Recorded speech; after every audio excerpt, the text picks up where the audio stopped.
Où est-ce que vous vous trouvez tout de suite? Vous faites quoi? Avec qui vous êtes? Dans quel état d'esprit vous vous trouvez? Quelle émotion vous ressentez? Quelle est la pensée qui traverse votre esprit? Le Rabbi Yosef Yitzhak le rappelle.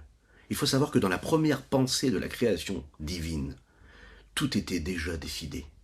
Ce que vous allez faire, là où vous vous trouvez, ce que vous allez ressentir, ce à quoi vous allez penser. Il faut toujours se souvenir de cela. Tout est une question de providence. Dieu a décidé quelle est la parole qui va sortir de votre bouche. Quelle est l'étincelle divine que vous allez relever maintenant précisément. Cette prise de conscience, elle change notre existence. Boker Tov les Koulam, bonjour à toutes et à tous, je suis infiniment heureux de vous retrouver en cette magnifique matinée que Dieu nous offre sur la terre. J'espère que vous allez bien. N'hésitez pas à partager, liker, commenter cette publication afin que nous soyons encore et toujours plus à étudier cette sainte Torah. Et par cela, eh bien Mashiach arrivera. C'est notre but essentiel. Faire venir Mashiach, libérer le peuple juif de cet exil, délivrer le monde et cette humanité-là de tout ce qui peut être l'inverse de la sérénité, de la paix et de la tranquillité. Juste après ces quelques notes de où nous étudierons notre Tania du jour. Aujourd'hui, nous allons aborder la 28e lettre de la Higeret HaKodesh du Rabbi Shneur Zalman de Liadi.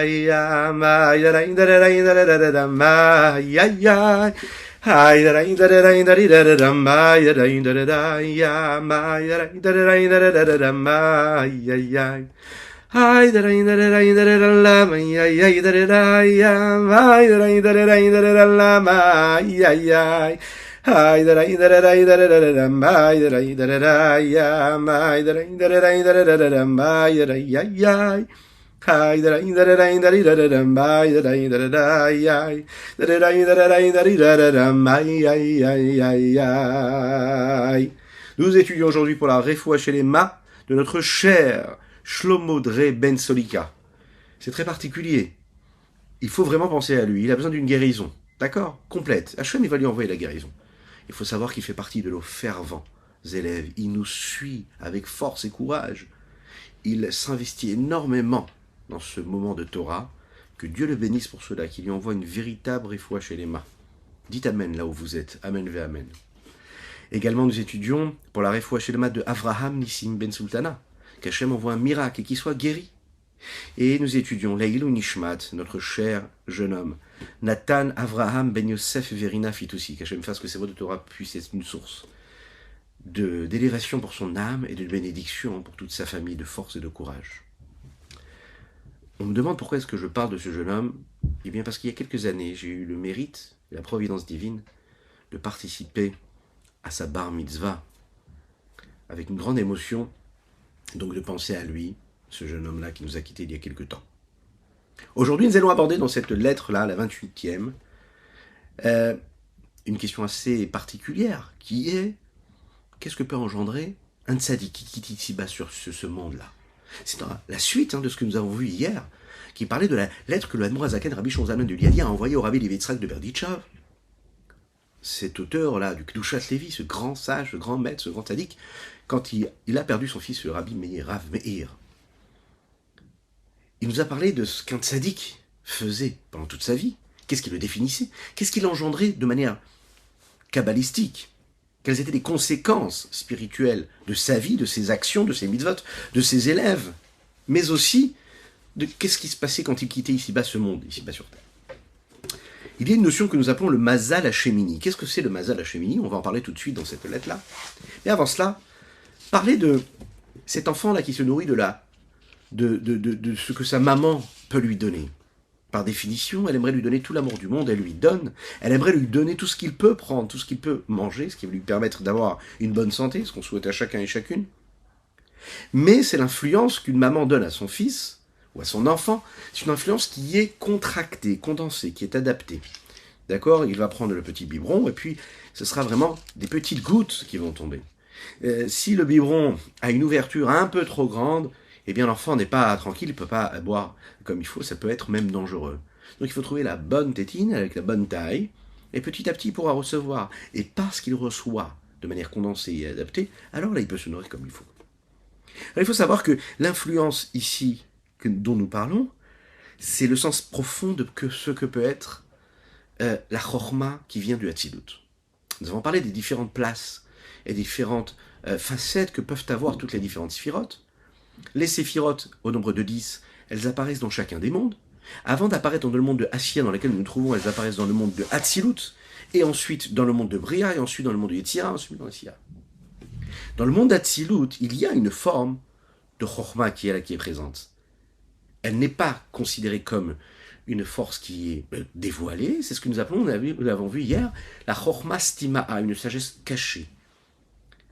C'est la raison pour laquelle, par ces chemins-là, par ces situations très particulières, et lors de ces situations très particulières, il peut y avoir un lien direct entre cette sagesse-là qui est appelée la Chokhmah Stima'a, cette source première de la Chokhmah, et là, cette Chokhmah Stima'a qui se trouve où ça, dans la Keter, dans le Keter, dans la couronne qui précède et qui est au-dessus de toutes les séphirotes, elle va engendrer ce flux-là et ce rayonnement de lumière dans les différents mondes, et grâce à cela, et parce que ça vient de ce niveau très très élevé, alors il peut se passer quelque chose de très particulier qui est le birour, le raffinement.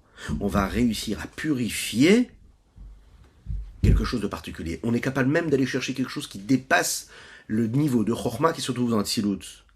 La preuve, c'est que, nous l'avons dit hier, cette petite rosée-là est en mesure de purifier celui qui a touché une personne qui n'est plus vivante, qui est là, en fait, à toucher une impureté réelle. Elle a aussi la possibilité, cette petite rosée-là, cette eau-là, qui vient du niveau le plus élevé, qui correspond à cette sagesse cachée qui est au-dessus même du monde d'Hatzilut, de pardonner les fautes d'un homme. C'est ce que faisait la cendre de la para-adoma qui était mélangée à cette eau-là. À tel point qu'on est capable même de réparer les clipotes atméot, les écorces d'impureté totale, qui sont même, bien sûr, bien plus basses que la clipat noga.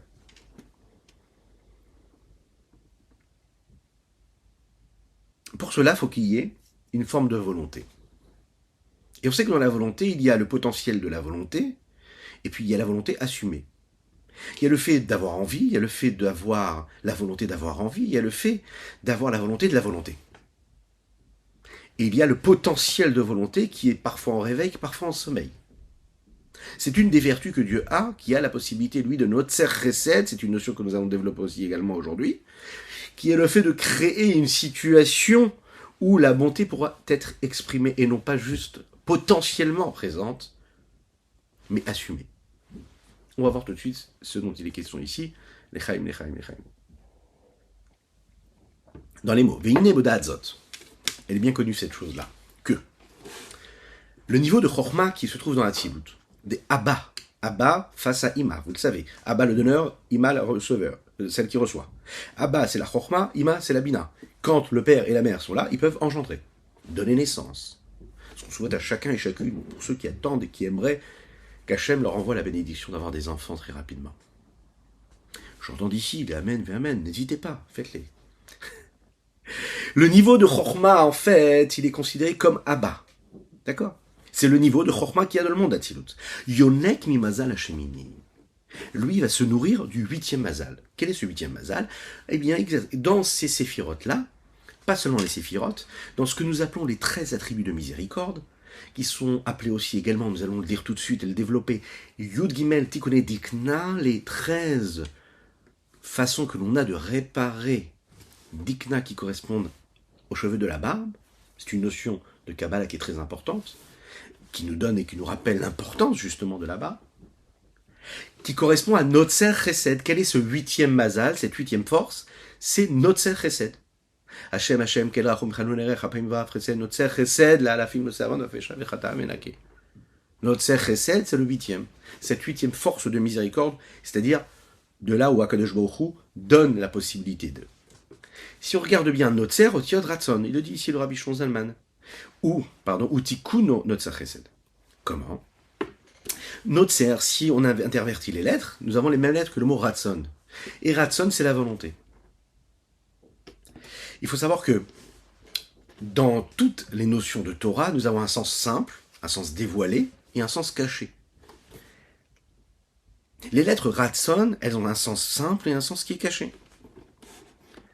L'expression même de ce qui est caché, c'est justement lorsqu'on est capable d'utiliser les lettres pour pouvoir le développer et le dévoiler.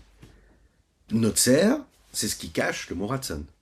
Ratson, nous l'avons dit, c'est la volonté. C'est la force initiale qui se trouve dans l'âme supérieure, suprême de l'homme, qui dépasse même tout ce que l'âme peut être. C'est au-dessus de ce que l'âme est assumée. Dans les séphirotes, c'est le niveau de Keter, la couronne qui est au-dessus de toutes les séphirotes. Elle n'est pas dans l'altération, elle n'est pas dans la différence, elle est au-dessus des différences, des distinctions. C'est de cette façon-là que le tikkun, ce que nous appelons le Notzer, qui a donc les lettres de Ratson, qui permet lui en fait le flux, qui est l'influence, le rayonnement de cette Chochma Stimaa, cette sagesse cachée, qui se trouve dans le Keter, et qui va pouvoir se dévoiler, parce qu'il y a une volonté de dévoilement à travers les autres mondes. VI, quand on réussit à utiliser cette volonté-là de dépasser la Chochma, c'est un petit peu comme la volonté de vouloir, c'est la volonté de réfléchir. Le Ratson peut par exemple demander à la sagesse de réfléchir à tel ou tel sujet. C'est la raison pour laquelle on dit qu'il n'y a rien d'aussi fort que la volonté, parce que justement, la volonté est au-dessus de tout. VI. Ed Ratson, elle est appelée un temps et un moment de volonté. Qu'est-ce que c'est ce Ed Ratson? Vous connaissez ce fameux verset Va'ani tefilati lecha Hashem Ed Ratson Elokim berov chasdecha le'ibet ishecha. Ra'avad et Re'avin, par exemple, là nous allons vivre Bezrat Hashem un beau Shabbat, de paix, de sérénité, de joie. Entre Mincha et Arvit, le samedi, c'est-à-dire le Shabbat, pendant la journée du Shabbat, on dit que c'est un moment qui est très très très élevé. Ra'avad et Re'avin, c'est appelé. C'est un moment où il y a une puissance, il y a une présence, il y a une lumière céleste qui descend ici-bas sur terre, qui est très très grande, très élevée. Nous appelons ça aussi un moment qui est appelé le Ed Ratson, un moment de volonté. On va comprendre ce que ça veut dire. Le moment, par exemple, où on fait la prière de la Neila Yom Kippour, c'est appelé aussi un Ed Ratson. Il y a des moments particuliers dans l'histoire du peuple juif, dans l'histoire de l'homme, dans son quotidien, qui sont appelés des Ed Ratson. Ed Ratson, ça veut dire que c'est un moment où je crée une situation où Dieu m'est favorable, où il va pouvoir entendre ma prière. Pourquoi ? Parce qu'à ce moment-là, c'est le Ratson, c'est le temps de la volonté. Le temps de la volonté qui s'exprime, qui est au-dessus des considérations. C'est pas une question de temps, c'est une question de situation qui peut être créée par différents éléments qui vont s'associer et qui vont donner naissance à cette situation-là. Une personne, par exemple, qui prie de tout son âme, de tout son corps, de tout son être, qui déverse son âme dans la prière, elle pense à chaque mot qu'elle dit. Elle sent et elle ressent la présence de Dieu. Elle se sent élevée. Elle sent qu'elle s'élève. Ça manque à Ed Ratson.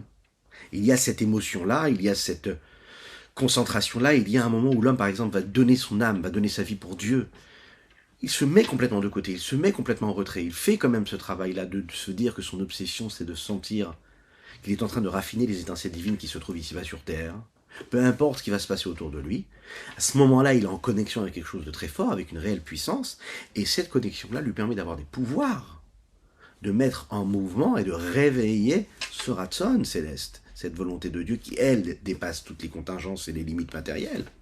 Et quand cela se réveille, alors on appelle ça Ed Ratson, parce que tu vas pouvoir changer les choses, tu vas pouvoir réveiller quelque chose là-haut, chez Dieu, qui va dire, voilà, je vais me dévoiler en tant que Dieu, au-dessus de mes limites, et non pas selon les limites que cette personne est censée de vivre maintenant. Ed Ratson. C'est l'expression de son âme divine à ce moment-là. Une bonne action, par exemple, c'est ce qui se passe aussi également. Et voilà que le Rabbi Shlomo Zalman va essayer de nous répondre à une question ici qu'on pourrait avoir. Parce qu'on est en train de nous dire que la ptira d'un tzaddik, quand un tzaddik quitte ici-bas sur terre, ben c'est un Ed Ratson. Mais a priori, si le tzaddik s'en va, qu'est-ce qui se passe? On doit le pleurer, il va nous manquer. Il nous quitte. Que Dieu nous en préserve. Oui. Et là, qu'est-ce qu'il nous dit? Non, sache que c'est un Ed Ratson.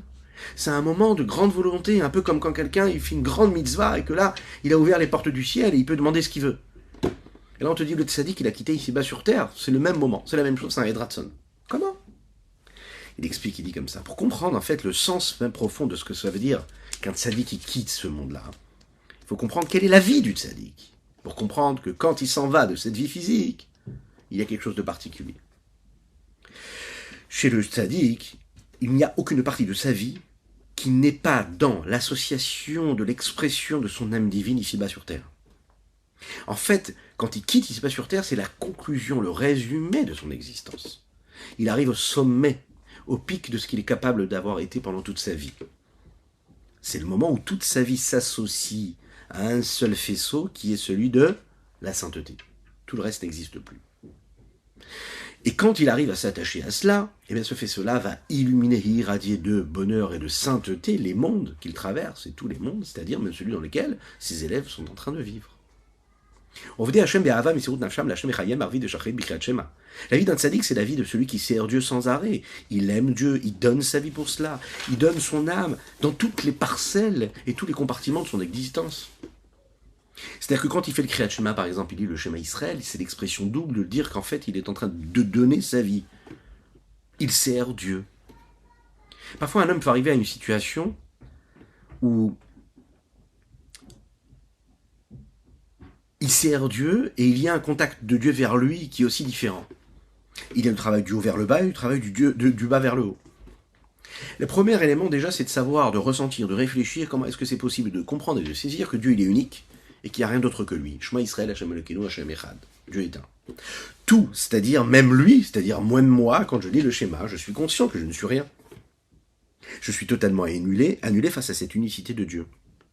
C'est ce que nous appelons le bitul bimsiut, je ne suis plus, je n'ai rien, je n'existe pas.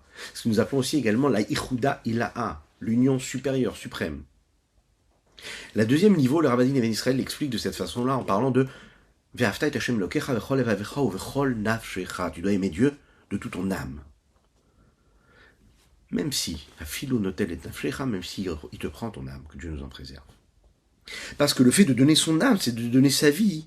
C'est la capacité que l'on a de comprendre que toute notre existence ici-bas sur Terre, je peux continuer à être vivant, et comprendre que j'ai donné mon âme. Qu'est-ce que ça veut dire que j'ai donné ma vie? C'est-à-dire que toute ma vie, elle est consacrée à quoi? À la sainteté. Je me sens exister à travers la présence d'Hachem. Chez disait, grâce à ce Messirut Nefesh que l'on est capable d'avoir pendant le Kriyat Shema, Ayum Alim la Indogvin, le Abav Ima, Bekriyat Shema Keyadua. Vous vous en souvenez, hier on a parlé qu'il y a un travail. Il faut élever toutes ces eaux féminines, c'est-à-dire tout ce qui représente la réception des étincelles divines qui se trouvent ici-bas sur Terre, afin, par cela, parce qu'elles sont en bas, dans les éléments inférieurs de ce monde-là, elles sont cachées à travers ces étincelles divines qui y sont cachées. Ces vitalités-là, quand on réussit à les élever, on les libère de tout ce qu'elles ont, c'est-à-dire de ce qu'elles sont à travers ce qui existe ici-bas sur Terre, à tous ces éléments, toutes ces choses à lesquelles on donne de la force, de la puissance, de l'existence, alors qu'on sait qu'en réalité elles ne sont rien si ce n'est cette vitalité qui les fait vivre. Et quand on les ramène à leurs conditions initiales, qui sont justement, c'est-à-dire ces étincelles divines, mais quelque part, c'est une forme d'expression personnelle de donner sa vie. Quand un homme il est capable de mettre de côté tous ses sentiments, toutes ses émotions qui sont autres que celles de parler de Dieu, de ressentir Dieu. Je ne suis rien d'autre que ça. Je donne ma vie à ce moment-là. Je donne ma vie. Je me consume. Je m'inclus complètement dans l'unicité même de Dieu. C'est la même chose quand il va étudier la Torah, le tzaddik. Il étudie la Torah. Et la Torah, d'où elle vient? Elle vient de la Chorma. Donc quand un homme il vit dans ce monde-là, ici-bas sur Terre, matériel, il étudie la Torah, il pense à la Torah, il s'investit dans la Torah, qu'est-ce qu'il fait? Il met en mouvement quel niveau? Le niveau de la Chorma, de la sagesse. Mais de quelle sagesse nous parlons ici? De la Chorma Eliona, la Chorma qui est supérieure, suprême. Il est en train de recevoir quelque chose de très grand.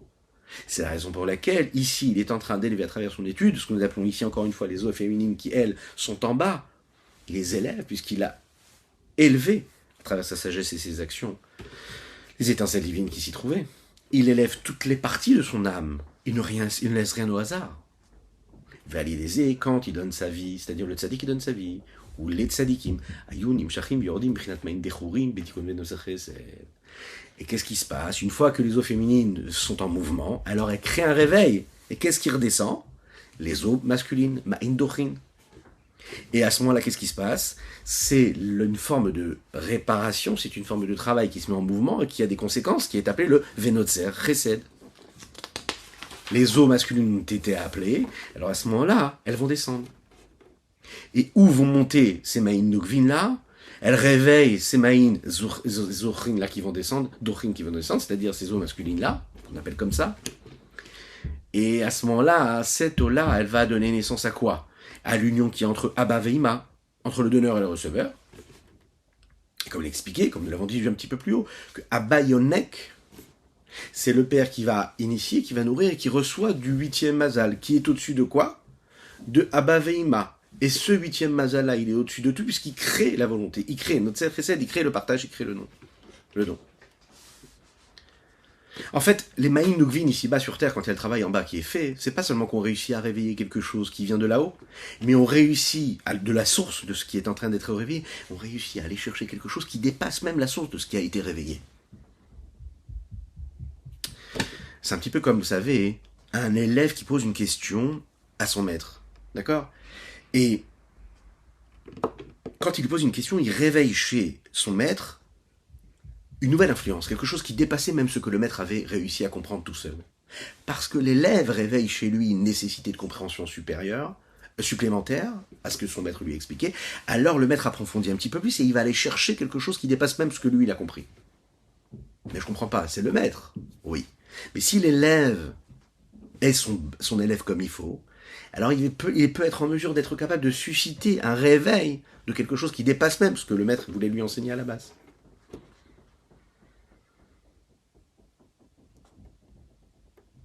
Quand deux personnes se parlent, eh bien, ils sont en mesure, parfois, parce qu'il y a une discussion et un partage, de réveiller quelque chose de nouveau. Parce que c'est énoncé distinctement. Ça réveille quelque chose, une idée. Quelque chose de nouveau.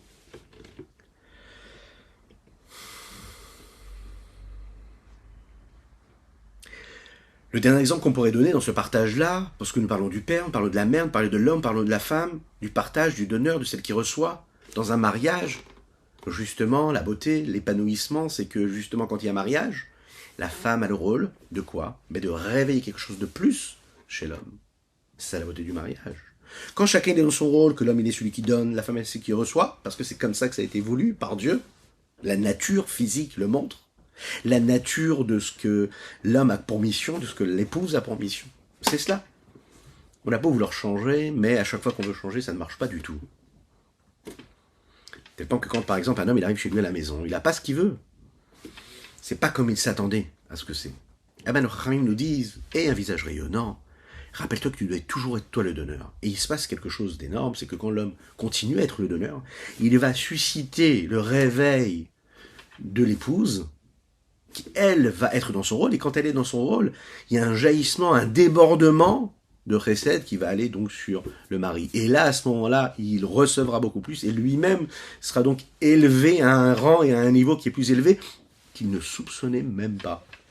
Pourquoi? Parce que c'est ce qu'on est en train de nous dire ici. C'est-à-dire que je vais aller chercher quelque chose qui dépasse même les limites. On va aller chercher un niveau qui est avant le niveau des distinctions, des séphirotes, des traits de caractère et des vertus. VMM.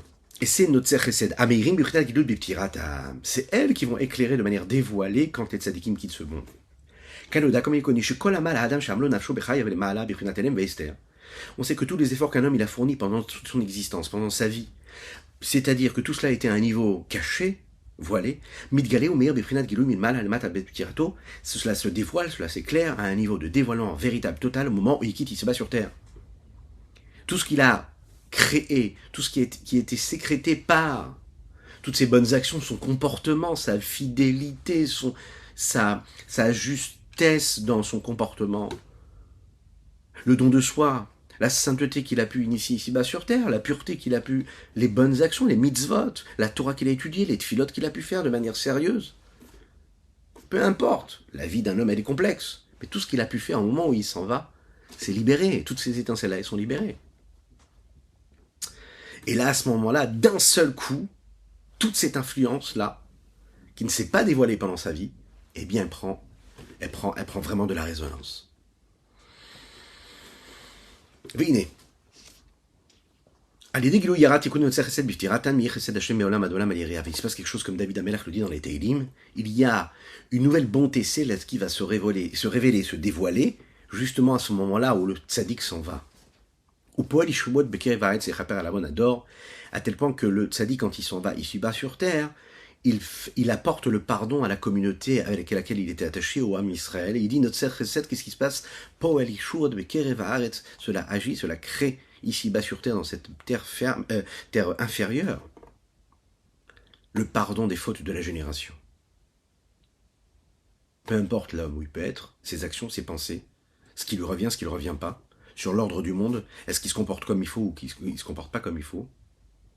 Il faut savoir que ce dévoilement que nous recevons de ces mazalotes supérieures qui viennent de la source même qui initie les différentes séphirotes et les différentes énergies, qui sont motivées par les 13 attributs de miséricorde, dépassent même celles de la sagesse, de l'intellect, qui, eux, fixent l'ordre du monde et des choses.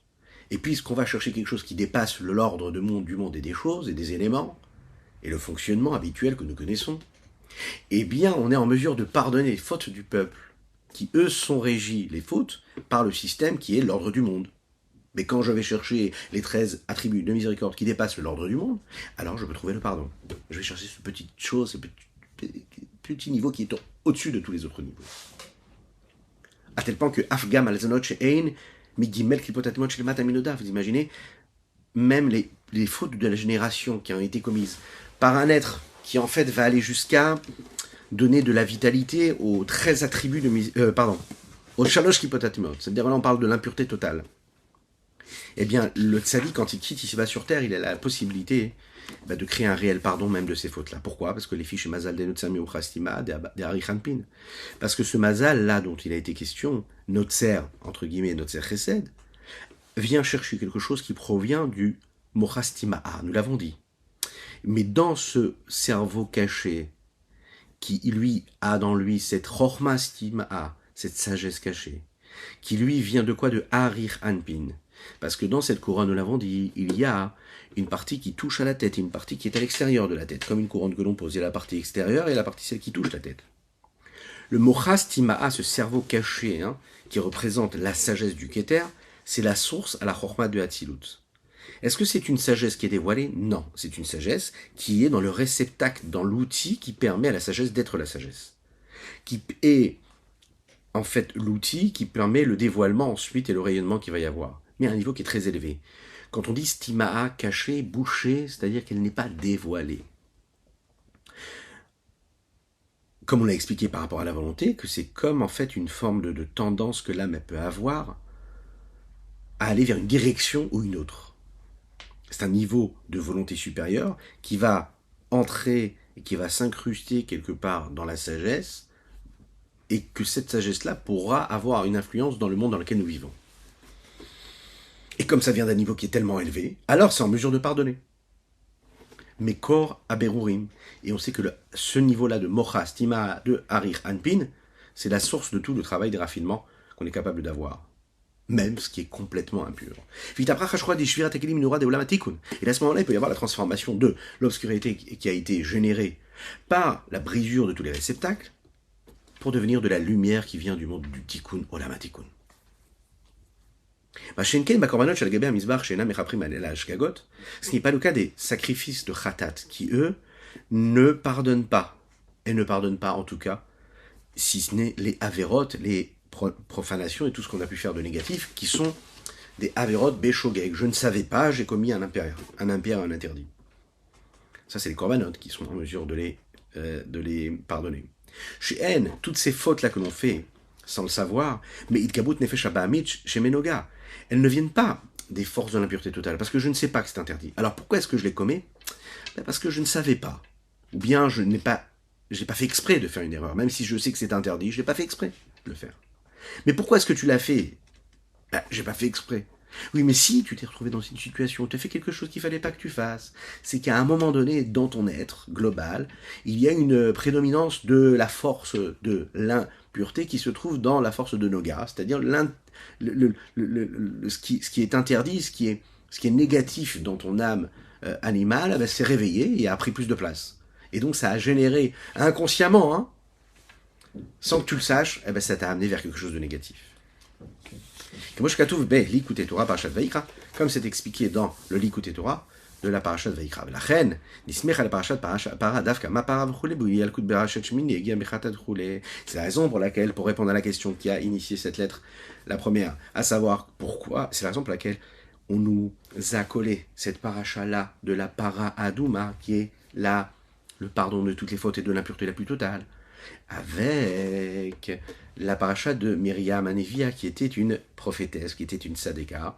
Et de là, on peut apprendre, de la même manière que la para Hadouma, elle pouvait purifier une personne qui s'était rendue impure en touchant un être qui est non-vivant. Alors la même chose, le tzaddik, quand il s'en va ici-bas sur terre, eh bien, il pardonne toutes les fautes qu'un homme peut commettre, même les fautes les plus inavouables. Que Dieu vous bénisse et qu'il vous protège, c'était le Tanya du jour. Je vous invite à le partager, il est essentiel. Et je vous souhaite un excellent Shabbat. De paix, de sérénité, de joie, de bonheur véritable, dans la largesse matérielle et spirituelle. Que Dieu vous bénisse.